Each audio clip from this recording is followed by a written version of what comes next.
After Ethan passed away, my world fell apart. He was my only child, my joy, and losing him felt like losing a piece of myself. Every corner of the house reminded me of him, his laughter, his little quirks, the way he used to sit in the sunroom with his coffee and talk about his plans for the future.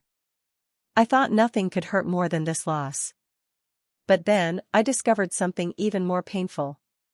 Jessica, my daughter-in-law, the woman I trusted to love and protect my son's memory, had taken control of $55 million from the estate. She had moved fast, changing papers, signing documents, and before I knew it, I was told to leave the house I had lived in for decades with Ethan and my late husband. I couldn't believe it. The woman who smiled politely at family dinners and thanked me for everything suddenly showed her true colors. She didn't even try to hide her ambition and greed anymore. I sat in the quiet of my empty living room, the walls echoing memories, feeling a mix of sorrow and disbelief. How could someone do this so quickly, so ruthlessly, after my son's death? I thought about all the years I had spent raising Ethan, giving him a home filled with love, making sacrifices, trusting that Jessica would be part of that love. But trust, I realized, could be shattered in a single moment. Even as the shock settled, anger began to rise inside me. It wasn't just the money or the house. It was the betrayal by someone who had promised loyalty, who had shared our family dinners, our holidays, our milestones. She had exploited my grief, used it as a weapon to claim what she wanted, and tossed me aside like I was nothing. I felt humiliated, powerless, and heartbroken all at once. But grief and anger can also awaken strength you didn't know you had. I started thinking carefully about my next steps. I couldn't let this slide. I had to find a way to protect what was mine and honor Ethan's memory. I knew patience and strategy would be my allies. While Jessica celebrated her victory, I began watching, learning, and quietly planning. I won't lie, there were moments when I wanted to lash out, moments when I wanted to confront her and yell until my voice broke. But I knew that reacting recklessly would only give her more power. I needed a plan that was smart, that would make sure justice was done without me losing myself in the process. Days passed. Jessica thought she had won. She was careless, arrogant, and unaware that every move she made was being noticed. And then, one evening, she showed up at my door. She was different now, desperate, trembling, her confidence gone. She came begging. I stood there, looking at her, feeling every ounce of grief, betrayal, and simmering strength. The woman who had once kicked me out, who had stolen what was mine, was now in my hands.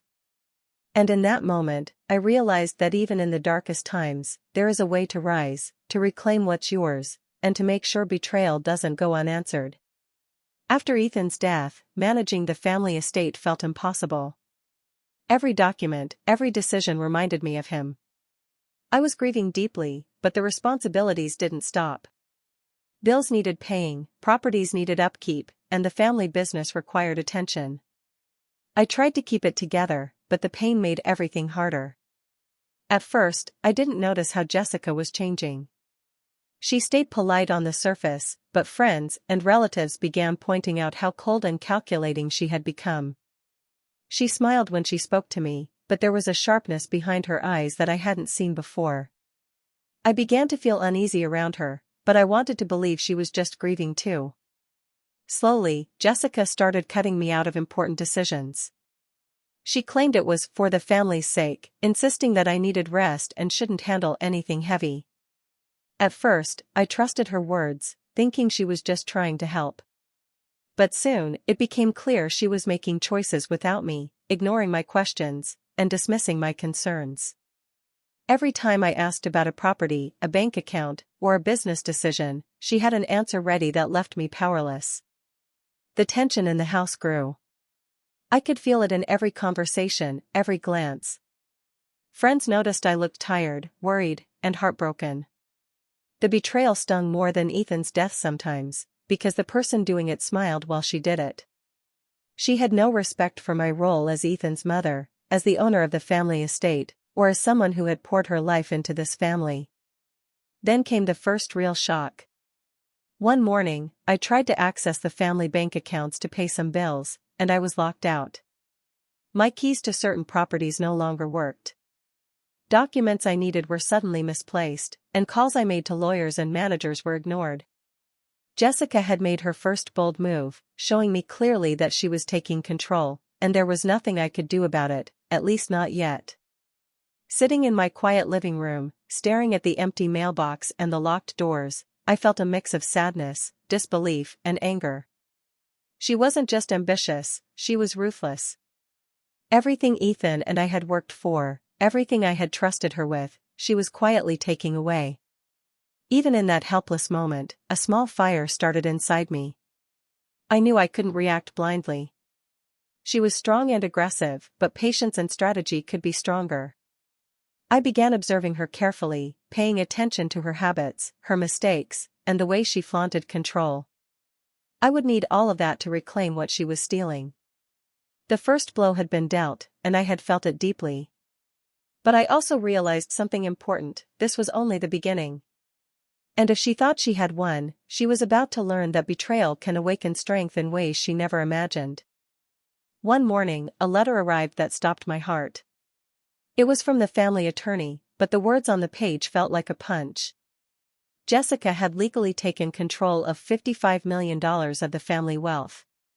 Every account, every property, every investment that Ethan and I had worked for was now under her name. I couldn't believe it. My hands shook as I read and reread the papers, hoping somehow it was a mistake. But it wasn't. I felt completely betrayed. Jessica wasn't just my daughter-in-law, she had been part of our family for years. I had trusted her with my son's happiness, with the future we all built together, and with the legacy Ethan would carry forward. And now, she had used the law, the trust, and my grief to claim everything for herself. My mind kept repeating the moments I had shared with Ethan, his laugh echoing through the hallways, the mornings we spent drinking coffee in the sunroom, his hands reaching for mine when he needed comfort.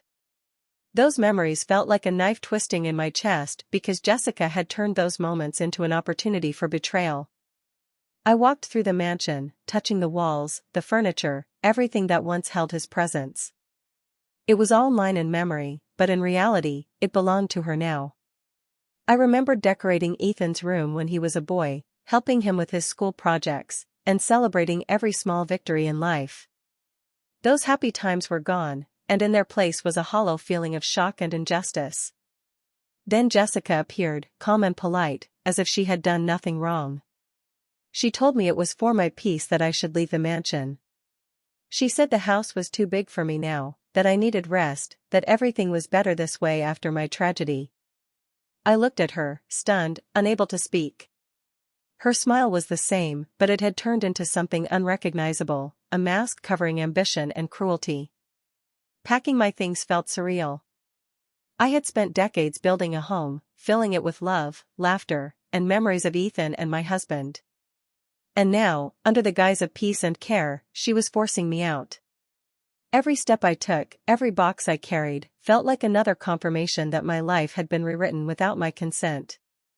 I stood at the doorstep one last time, taking in the mansion I had loved all my life. I felt anger, heartbreak, and disbelief all at once. The betrayal was complete, and the world I had known was gone. But even in the depths of shock, a small part of me knew I couldn't stay broken forever. This sudden injustice had shaken me, but it had also planted the seed of resolve. Jessica thought she had won, that I was powerless and defeated. She didn't see the strength growing inside me, the determination to reclaim what was mine, and the quiet fire that would not rest until justice was served. After being forced out of my home, I moved into a small apartment, far from the mansion I had loved. The space was modest, quiet, and unfamiliar, but it gave me the room to think clearly. I needed time to grieve, yes, but also to plan. Every day, I observed Jessica from a distance, watching how she handled the estate, how she interacted with the staff, and how her arrogance grew with every decision she made. She believed she had nothing to fear, and that was a mistake I could use. I reached out to my longtime family lawyer, Mark, a steady and trusted advisor who had guided our family through legal matters for years. He understood the estate, the trusts, and the loopholes Jessica had exploited. Alongside him was Clara, the house manager who had worked with us for decades. She knew the mansion, the properties, and every little detail of the estate better than anyone else. Together, we formed a quiet plan, one that didn't involve anger or rash actions, but careful observation, patience, and strategy. I realized I had to act smart. Jessica had taken bold steps, but she also made mistakes because of her overconfidence. She spent carelessly, ignored minor legal obligations, and flaunted her control as if nothing could touch her. Every move she made, from signing contracts hastily to dismissing small details, created openings I could exploit. I didn't need to confront her directly yet, I just needed to wait for the right moment and be ready. Every day, I watched her grow more self-assured, more careless. She would brag to friends about her wealth and power, showing off properties she barely understood and investments she thought were clever. But her vanity made her predictable.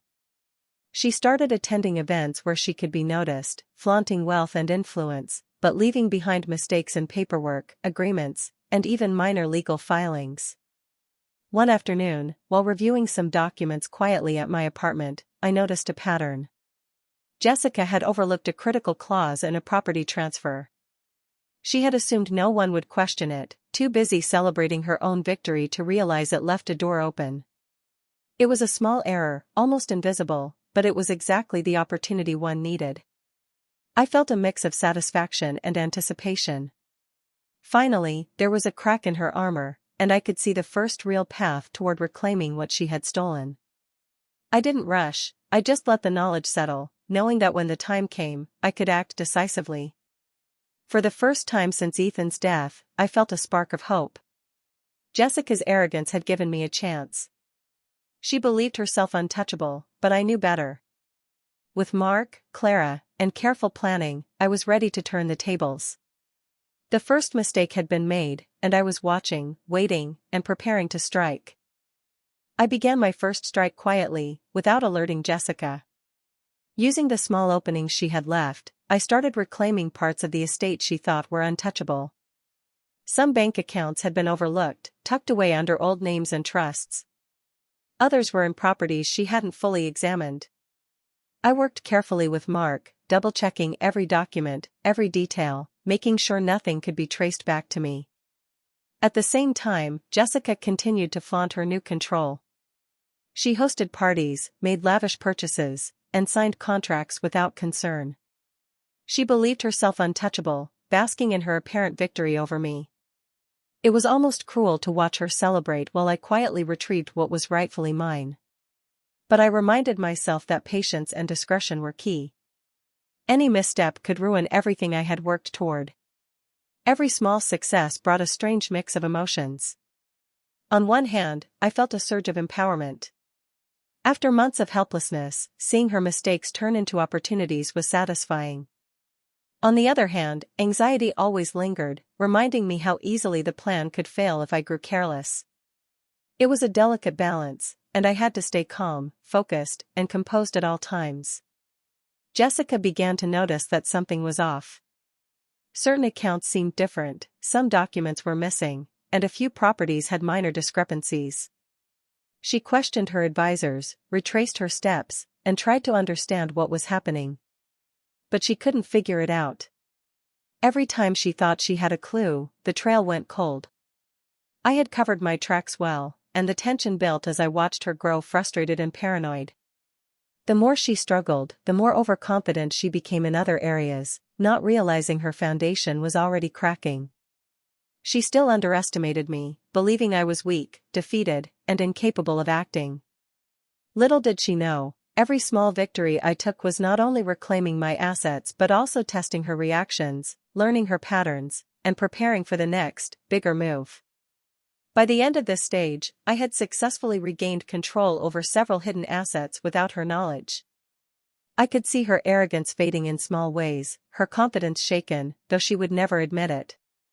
The mansion she once ruled with certainty now had cracks in its armor, and I had found the first of many openings. The first strike had been executed, and it felt like the first step in turning my life and my estate back in my favor. Yet, the bigger battles were still ahead. I knew that Jessica's mistakes and my careful planning would collide soon, and the question remained, how far would I go to reclaim everything she had stolen? The audience can already sense that the next moves would be bolder, and the tension only keeps building. After weeks of careful observation and quiet action, I decided it was time to turn the tables. I gathered all the evidence I had collected, documents, overlooked contracts, and proof of Jessica's illegal maneuvers, and requested a meeting with her. I kept my calm, knowing that anger or emotion could give her an advantage. This confrontation needed to be precise, controlled, and strategic. When Jessica arrived, she was confident as ever, smiling as if she owned the entire estate and I was just a fading shadow. But the moment I laid out the evidence before her, her expression changed. Shock flashed across her face. For the first time since Ethan's death, she looked unsure. She tried to talk her way out, using charm and manipulation, claiming misunderstandings, or that everything had been done for the family's benefit. I listened quietly, letting her words hang in the air while I prepared my next move. With Mark by my side, I revealed the legal loopholes she had ignored, the errors she had made in her paperwork, and the contracts she had signed hastily. Each detail was undeniable, each mistake carefully documented. We moved quickly to freeze key assets she had assumed were secure. Her arrogance and overconfidence had left gaps that I could exploit legally, and I did so with precision. I watched her scramble, trying to understand how her empire had suddenly started slipping from her grasp. Panic replaced her confidence, and she realized she was no longer fully in control. Her attempts to manipulate the situation only made it clearer to everyone present that she had overstepped and underestimated me. It was a delicate but satisfying moment, seeing the power dynamic shift so suddenly, knowing that the woman who had once kicked me out was now facing real consequences. The emotional impact was intense. I felt a rush of vindication, but also a calm sense of justice. I hadn't resorted to rage or rash actions. I had let her own mistakes, her greed, and her carelessness create an opportunity, and I had acted decisively. Every move was calculated, every step thought through, and it had paid off. By the end of the meeting, I had regained control over several key assets, reversing part of the damage she had caused. Jessica was visibly shaken, her confidence cracking for the first time. She was beginning to realize that I was not someone she could manipulate or intimidate. This was a small victory, but a significant one. I left the meeting with a sense of empowerment I hadn't felt since Ethan died. The first major reversal had been achieved, and Jessica's first real crack showed. It was proof that patience, careful planning, and strategic action could overcome even the most ruthless betrayal. The stage was set for bigger moves, and I could see now that the balance of power was shifting back in my favor. After the first victory, I knew I couldn't rush. I had to be patient. Revenge isn't about anger, it's about strategy.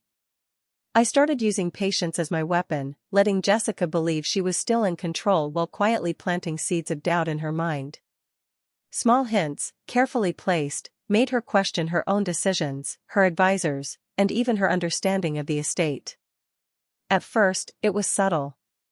I would call her mistakes to the right people, allow rumors to circulate about minor oversights, or suggest certain legal concerns to her allies without her knowing I was behind it.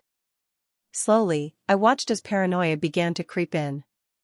She became restless, double-checking every transaction, questioning everyone around her. Her overconfidence started to erode, replaced with nervousness. Jessica's paranoia led her to make mistakes. She began signing documents too quickly, approving risky deals, and trusting the wrong people. I could see it in the way she talked to her advisors, the anxious tone she couldn't hide, and the errors she thought I wouldn't notice. Every careless move was another opportunity for me to reclaim what she had stolen. Meanwhile, I felt myself changing too. Grief still lingered, but it was no longer all-consuming. It had transformed into focus, clarity, and calculated strength. I wasn't acting out of anger anymore, I was acting with purpose. The pain of losing Ethan became a fuel for strategic thinking rather than a weight that held me down. I knew I was growing stronger with every step, and the satisfaction of seeing Jessica stumble only reinforced that. The tension in the house grew thick. Friends and employees started noticing her nervous behavior, though they couldn't explain why. Jessica's arrogance was gone, replaced by anxiety. She suspected that someone was against her but couldn't figure out who or what was causing the shift. I let her spiral quietly, keeping my distance while carefully guiding events from behind the scenes. Finally, the moment came. Jessica's paranoia led her to approve a large investment without checking the documents properly. She trusted a new associate blindly, ignoring all the warnings she would normally heed. It was exactly the misstep I had been waiting for. I had orchestrated the environment that caused her to make this mistake, and now the stage was set for my next major move. Sitting back, I watched as her empire started to wobble under her own poor decisions. She didn't know I had guided her into this trap, and that made it all the more effective. I had taken grief, turned it into patience and strategy, and used it to manipulate the situation in my favor. The suspense was electric.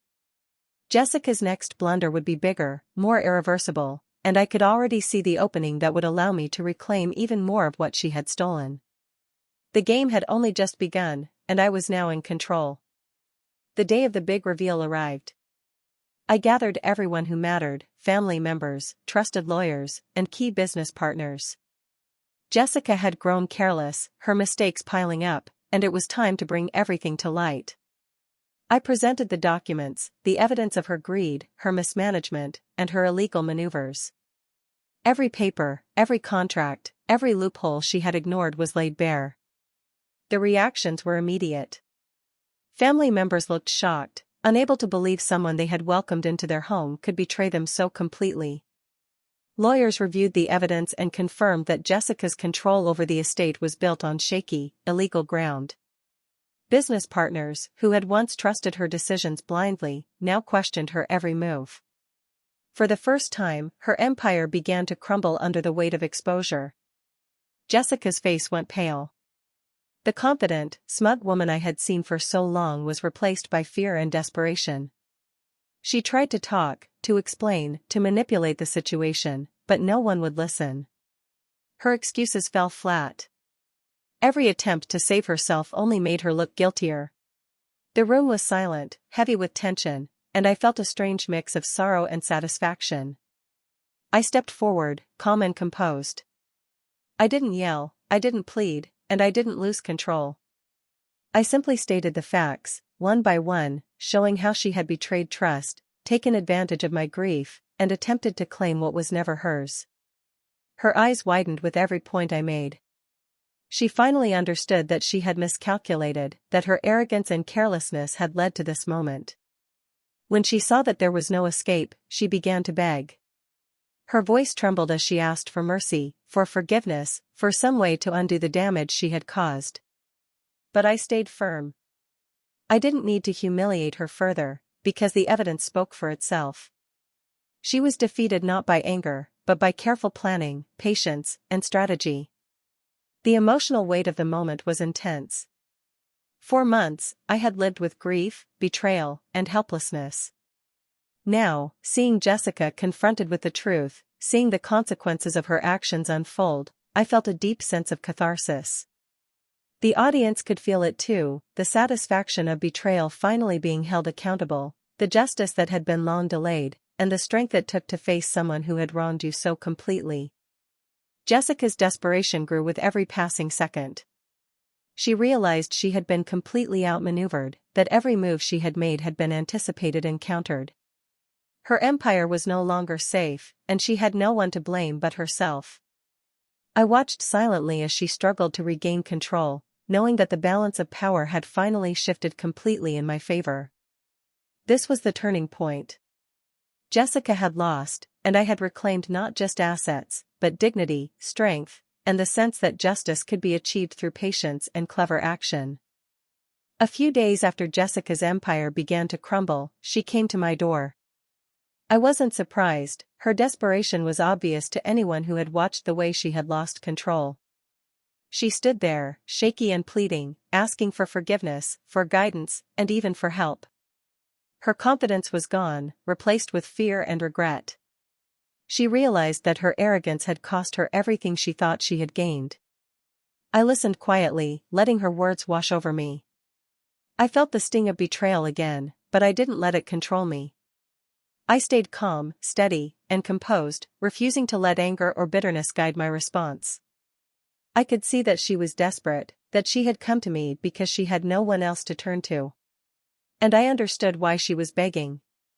Even so, I kept my boundaries firm. I didn't open the door to manipulation, I didn't allow her to intimidate me, and I didn't give in to her pleas.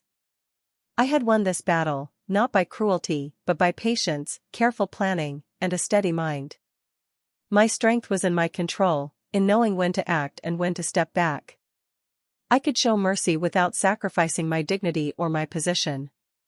In that moment, I felt a deep sense of empowerment. The grief that had once consumed me was now replaced with clarity and purpose. The betrayal that had once left me feeling helpless had transformed into a strategy that allowed me to reclaim what was mine. And standing there, watching Jessica beg, I felt the full weight of justice being served, not through anger, but through wisdom and careful action. I didn't humiliate her, and I didn't need to. Her fear, her regret, and her understanding of what she had lost were enough. She realized that her actions had consequences, that she could not manipulate or cheat her way through life without eventually facing accountability. And I realized that I had reached a place of inner peace. I had won the battle, reclaimed my estate, and maintained my dignity all at once. For the audience, the impact of this moment is powerful. Revenge had been served, but wisely. It wasn't about rage or cruelty, it was about strategy, patience, and moral strength. Jessica's desperation highlighted the consequences of her actions, while my calm authority showed that true strength lies not in fighting blindly, but in knowing when and how to act. By the end, I felt a sense of closure. The betrayal had been addressed, justice had been restored, and I had proven to myself, and to everyone watching, that even in the darkest moments, patience, intelligence, and moral strength could triumph. Jessica's begging was a final acknowledgement of her defeat, and it marked the point where I could finally move forward, empowered and free. After everything that had happened, I finally had a moment to breathe and reflect on the journey I had been through. Losing Ethan had been the hardest pain I could imagine. The betrayal by Jessica had cut deep, but it had also taught me lessons I would never forget. Grief had tested me, betrayal had challenged me, and patience had guided me toward triumph. I realized that strength is not about reacting in anger but about acting with purpose and strategy. I started rebuilding my life carefully, piece by piece. I returned to my work, focusing on the estate and ensuring everything was secure. I spent more time with the people who had been loyal to me, like Clara and Mark, and reconnected with friends who had supported me through the darkest days. I learned to value true loyalty, to see who genuinely cared for me, and to protect myself from those who might take advantage of my trust. Living with dignity became my priority. I didn't seek revenge for cruelty's sake, I wanted justice, fairness, and to reclaim what was mine. Every decision I made reflected that principle. Jessica had been humbled, and she faced accountability for her actions. I didn't need to make her suffer further, she had learned the consequences of her greed. My focus was on creating a future free from the toxicity that had invaded my life, and on protecting the people and things I loved. The experience taught me the power of patience and careful thinking. I realized that acting impulsively or letting anger control me would have led to mistakes. By observing, planning, and waiting for the right moments, I was able to turn betrayal into an opportunity to reclaim my life and my peace. Strategic thinking, combined with moral strength, proved far more powerful than force or confrontation. I also reflected on how much I had grown emotionally. The grief that had once consumed me was now tempered with resilience. The heartbreak I felt over Ethan's loss was still there, but it had become a source of inner strength rather than despair. I understood that life could take everything from you, but it could not take your wisdom, your patience, or your ability to rise again. Jessica remained a reminder of what happens when greed and arrogance are left unchecked. She was humbled and accountable, and I no longer had to fear her interference. My world felt lighter, freer, and full of people who truly mattered. I had reclaimed not just my estate, but my dignity, my confidence, and my peace of mind. As I stood in the home I had rebuilt for myself, I smiled quietly. I had faced grief, betrayal, and loss, but I had emerged stronger and wiser. I had learned the power of patience, the importance of justice, and the strength that comes from careful action. I lost my son, but I didn't lose myself. And that made all the difference.